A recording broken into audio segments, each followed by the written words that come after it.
The book of Jeremiah, chapter 15, verse 16. నీ మాటలు నాకు దొరకగా నేను వాటిని భుజించి తిని, సైన్యములకు అధిపతివగు యెహోవా దేవా, నీ పేరు నాకు పెట్టబడెను గనుక నీ మాటలు నాకు సంతోషమును నా హృదయమునకు ఆనందమును కలుగచేయుచున్నవి. ఆమేన్. ఏమండి, నీ మాటలు నాకు దొరకగా అది నాకు సంతోషమును మరి నా హృదయమునకు ఏం కలుగజేసిందంట? ఆనందము కలుగజేసిందంట. అయితే మనకి ఇర్మియా ప్రవక్త పేరు విన్న వెంటనే మనకి ఏం గుర్తుకొస్తుందండి? విలపించు ప్రవక్త అని కదా. ఎందుకు ఆయన విలపిస్తున్నాడు? మనం ఇర్మియా గ్రంథం అంతా చూసినట్లయితే ఎంతో ఒక భారం ఆయనలో ఉంది. ఎందుకు ఆ భారం, ఎందుకు ఆ విలాపన అని చూసినట్లయితే దేవుడు తన ప్రజలకు వాక్యము తన మాటలు చెప్పాలని ఇర్మియాని పంపిస్తే ఒక్కరు కూడా దేవుని యొక్క మాటలు వినలేని పరిస్థితిలో ఉన్నారంట. అందరు కూడా పెడచెవు పెడుతూ ఇంకా ఆయనను దూషిస్తున్నారు, ఆయనని హేళన చేస్తున్నారు, ఇంకా ఆయనను హింస పెడుతున్నారే కానీ ఎవ్వరు కూడా ఇది దేవుని నుంచి వచ్చినది ఈ యొక్క మాటలు అని ఎవ్వరు కూడా సంతోషంగా అంగీకరించలేదంట. మనం ఇంకా ఇక 6వ అధ్యాయంలో చూసినట్లయితే దేవుని యొక్క మాటలు వాళ్ళకి సంతోషం కలగజేయలేదంట, కానీ వాళ్ళు దేవుని తృణీకరిస్తూనే ఉన్నారంట. అంత మాత్రమే కాకుండా ఇర్మియాను వాళ్ళు అనేక మార్లు వాళ్ళు బాధ పెడుతూ అనేక మార్లు చెరసాలలో కూడా వేసినారంట. అదొక్కటే కాదండి, బయట వారితో ఒకటే కాకుండా ఆయనకి తన సన్నిహితులతో నుంచి కూడా ఆయనకి ఎంతో ఒక బాధను అనుభవిస్తున్నాడు. అయితే ఈ యొక్క 16వ వచనంలో మనం చూసినట్లయితే ఎప్పుడైతే నీ యొక్క మాటలను నీ యొక్క వాక్యమును నేను భుజించి తినో ఏం కలిగిందండి? నాకు సంతోషమును మరి నా హృదయమునకు ఆనందం కలిగిందంట. ఈ యొక్క మాటలు వింటే ఏమనిపిస్తుందండి? ఆయన ఒక వాక్యం భుజించేదేమండి? ఈ వాక్యము భుజించుట ఇంకా ఎక్కడ మనము పరిశుద్ధ గ్రంథంలో చూస్తాం? ఎవరు భుజించమన్నాడు దేవుడు? ఎవరు భుజించినారు దేవుని యొక్క వాక్యము?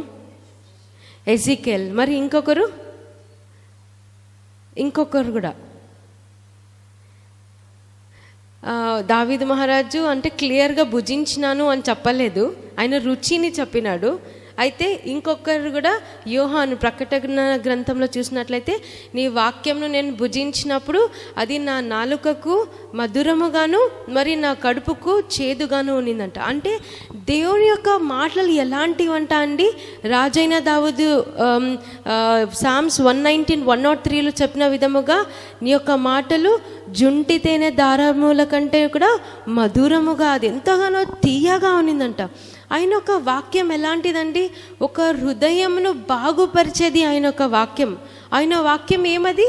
సజీవమైన మాటలు అన్నమాట. దేవుడు ఈ యొక్క పరిశుద్ధ గ్రంథం ఎలాంటి పుస్తకం అంటే ఇది మానవులకు తన బిడ్డలకు రాసిన ఒక ప్రేమ పత్రిక అని మనం చెప్పచ్చు. మనము దేవుని వాక్యం చదువుట కంటే కూడా దేవుని వాక్యం మనల్ని ప్రతిదినం చదువుతుంటుందంట.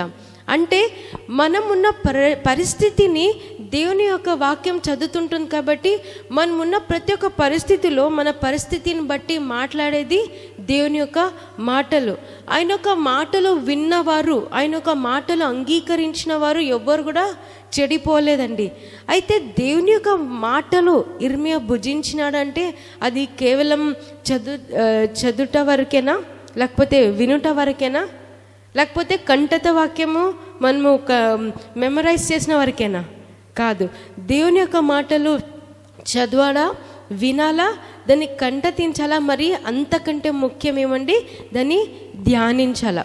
మనము సామ్స్ 1st చాప్టర్లో ఏం చూస్తాము? ఆయన యొక్క మాటలు దీవారాత్రులు ధ్యానించువారు ధన్యులు. వారు లాస్ట్ వచనంలో చూసినట్లయితే వాళ్ళు ఎప్పుడు ఫలిస్తూనే ఉంటారంట దేవుని యొక్క మాటలు ధ్యానించేవారు.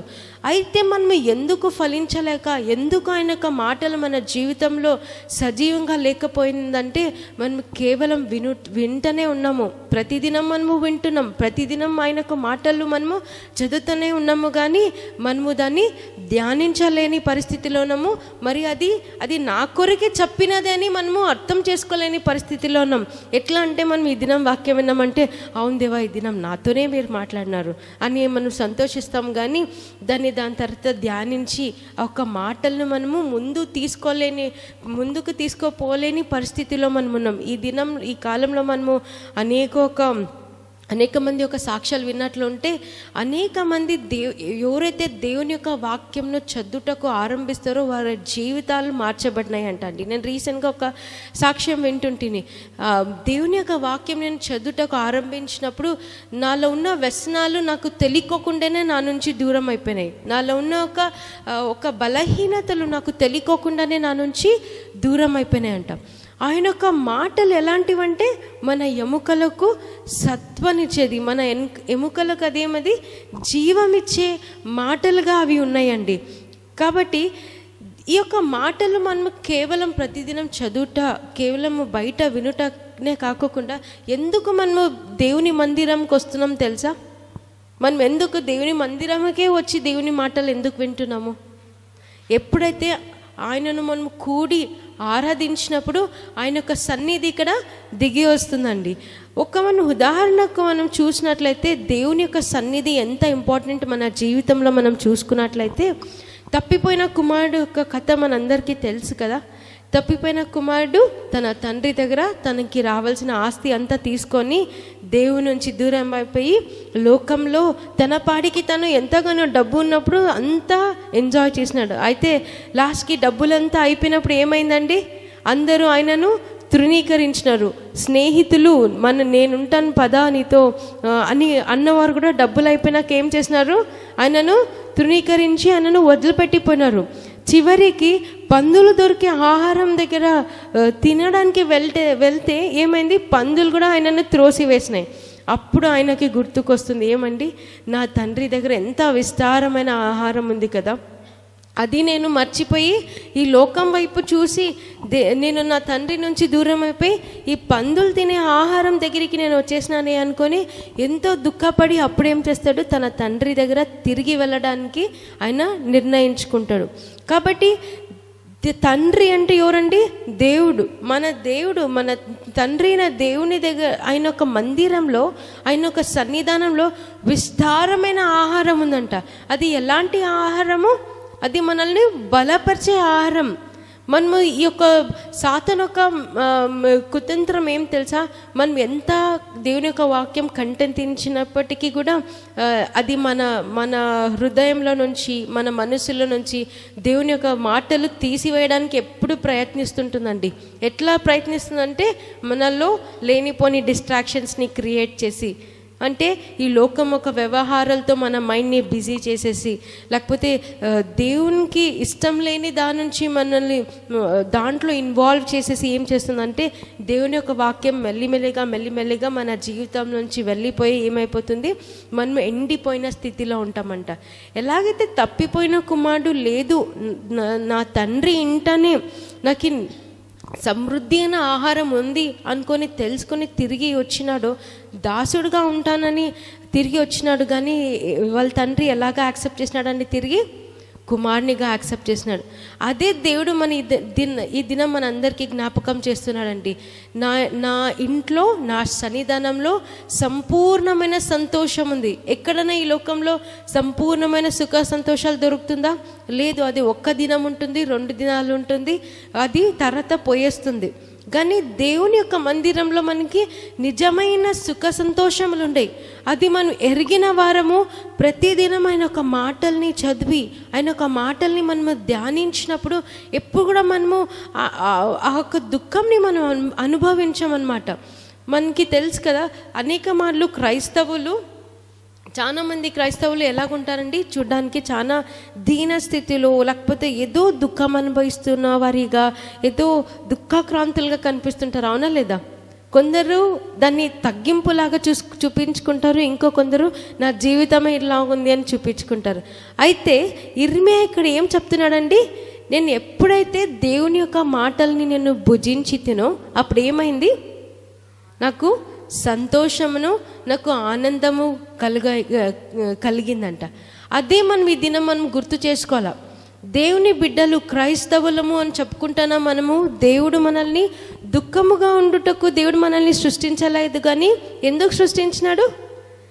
సంతోషించాలా ప్రతిదినం. కేవలం తన మందిరంలోనే సంతోషం అట్లా కాదు, మన జీవితాలని ఇతరులు చూసినప్పుడు ఒక ప్రశ్న అడగాల, నీ సంతోషానికి కారణం ఏమి అని అడగాల.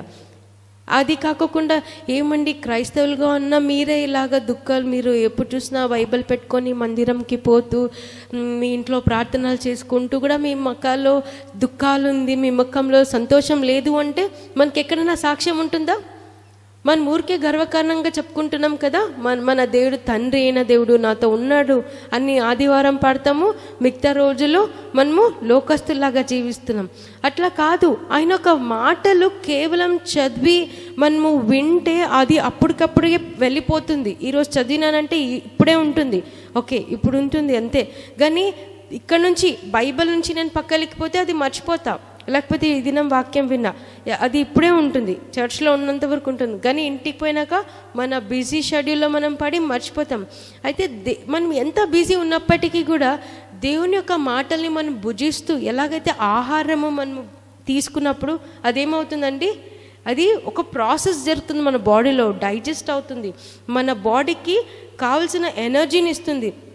ఆ ఆహారం అది బ్లడ్గా కన్వర్ట్ అవుతుంది. ఎంత ప్రాసెస్ చూసినారో ఒక ఆహారం మనం భుజిస్తున్నామంటే అదే విధముగా దేవుని వాక్యం అది ఆహారం మనము తినాలా, మనం సమృద్ధిగా తినాలా. ఆయన మందిరంలో భుజించి దాన్ని ధ్యానించి అది మన జీవితంలో ఒక ఆహారం ఎలాగైతే రక్తంగా మార్చబడుతుందో అది మన జీవితంలో ఉన్నప్పుడు ఇర్మియా చెప్పిన విధముగా ఆయన విలపించినాడే కానీ దేవుని యొక్క ప్రజల కొరకు ఆయన విలపించినాడు. దేవుని యొక్క ప్రజలు తన మాటలు వినడం లేదని విలపించినాడు. ఎలాగున్నారంట అండి ఇజ్రాయెల్ ప్రజలు, ఎంత చెప్పినా కూడా వారు వినలేని పరిస్థితిలో ఇంకా లోకపు వైపు చూస్తూ దేవుని బిడ్డల్ని దూషిస్తూ ఉన్నప్పుడు దేవుడు ఇన్ని సంవత్సరాలు ఈ యొక్క పరిశుద్ధ గ్రంథంలో చూసినట్లయితే ఆది కాండం నుంచి మనం మలాకి వరకు చూసినప్పుడు ఆయన ఒక ప్రవక్తల ద్వారానే ప్రజలతో మాట్లాడినట్లు మనం చూస్తున్నాం. అయితే దేవుడు అది ఇష్టపడలేదండి. ఇంకెంతకాలము వీళ్ళు నా మాటల్ని వాళ్ళు తృణీకరించినారు, ప్రవక్తల ద్వారా పంపించిన మాటలు కూడా వాళ్ళు తృణీకరించినారు. ఇది కాదనుకొని ఏం చేసినాడు దేవాది దేవుడు అని యేసుక్రీస్తు ఆయన ఒక మాట శరీరధారిగా ఈ లోకంకి వచ్చి మన మధ్యలో సంచరించిందంట అండి. ఎంత మటుకు దేవుడు మనల్ని ప్రేమించినాడంటే ఆయన ఒక శరీరమే మన కొరకు విరచబడి అది ఈ దినం మన చేతిలో ఒక ఆహారంగా అది వచ్చినదండి.